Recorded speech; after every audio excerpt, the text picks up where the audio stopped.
Tidak cukup dengan lisan kita mengatakan asyhadu an la ilaha illallah, asyhadu anna muhammadar rasulullah untuk menguatkan keyakinan. Ya, ingat kalimat saya, untuk menguatkan keyakinan. Kalau untuk menunjukkan keimanan sah. Jadi ketika seorang mengatakan asyhadu an la ilaha illallah wa asyhadu anna muhammadar rasulullah, sah sebagai seorang muslim.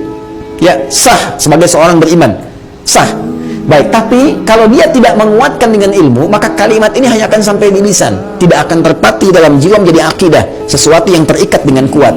Ini yang menjadikan orang berkata syahadat, asyhadu an la ilaha illallah, asyhadu anna muhammadar rasulullah, tiba-tiba mie pindah, biskuit pindah, lebih dari itu kasih mobil, kasih jabatan, kasih kedudukan, bisa pindah.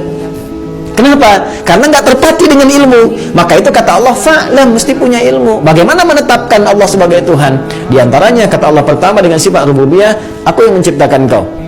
Manusia, tidak ada ciptaan seperti aku yang aku cipta, yang aku buat. Tidak ada ciptaan seperti yang aku buat. Siapa yang bisa bikin manusia? Nah, ini baru rububiyahnya. Yang paling menarik, karena manusia ini ciptaan dan Allah sang pencipta. Lihat nih logikanya. Nanti kita turunkan ayatnya. Baik, Allah mengatakan Allah mencipta manusia, berarti manusia ciptaan. Ciptaan itu dalam bahasa Arab disebut makhluk namanya. Makhluk. Makhluk. Pencipta disebut dengan khalik namanya. Khalik. Karena itu hanya Allah yang menyebut dalam Al-Quran dirinya khalik. Ya, misal Quran surah ke-15 Al-Hijr. Quran surah ke-15 Al-Hijr di ayat ke-28. Wa idh qala rabbuka lil malaikati inni khaliq. Ketika Rabbu Muhammad SAW menginfokan kepada kalangan malaikat dan sebagian para jin yang hadir pada saat itu, mengatakan aku adalah khaliq, sang pencipta. Aku akan mencipta, aku sang pencipta. Kata Allah, aku akan mencipta makhluk baru, bukan malaikat, bukan jin, tapi namanya bashar, manusia. Ini khaliqum bashara. Jadi Allah menyebut dirinya apa? Khaliq.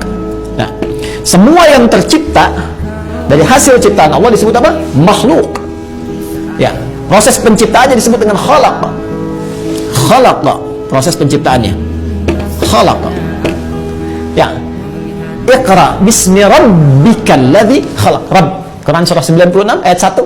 Iqra bismi rabbikal ladzi khalaq. Bacalah Muhammad sallallahu alaihi wasallam dengan nama Rabbmu yang telah menyanyikan kepadamu, merawatmu, memberikan kebutuhanmu dan seterusnya, bahkan telah menciptakan. Jadi proses menciptakan disebut dengan khalaq. Ya, penciptanya khaliq, makhluk yang tercipta. Dia yang tercipta dinamakan dengan apa? Makhluk. Jadi kita bisa sepakat, setiap makhluk pasti bukan khalik. Ya, setiap makhluk pasti bukan khalik. Perhatikan logikanya. Setiap makhluk pasti bukan khalik. Karena makhluk itu tercipta, diciptakan oleh siapa? Khalik. Ya, jadi nggak mungkin makhluk itu bisa punya sifat khalik, mustahil. Kenapa? Karena makhluk itu ciptaan khalik dan nggak boleh ada yang sama dengan khalik.